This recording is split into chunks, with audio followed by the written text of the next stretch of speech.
بسم اللہ الرحمن الرحیم۔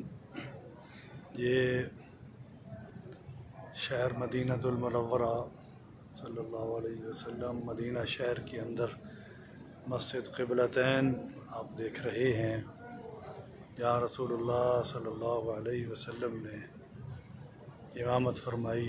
ظہر یا عصر کی نماز آپ ادا فرما رہے تھے، صحابہ آپ کے پیچھے کھڑے تھے، تو آپ صلی اللہ علیہ وسلم اور صحابہ کا چہرہ اس طرف تھا جہاں پر یہ پہلا قبلہ تھا، بیت المقدس، اس کی طرف نماز منہ کر کے نماز پڑھتے تھے۔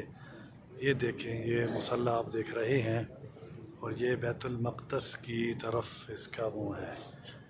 اور اب بیت اللہ کی شرف جو اللہ تبارک و تعالی نے آپ صلی اللہ علیہ وسلم پر وحی بھیجی کہ قبلہ اس طرف ہے۔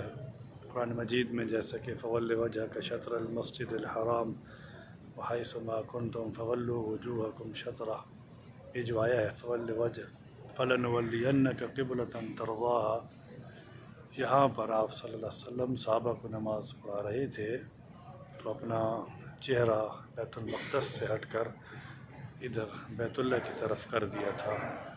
یہ مسجد قبلتین کے نام سے ہے جی، دو قبلوں والی مسجد۔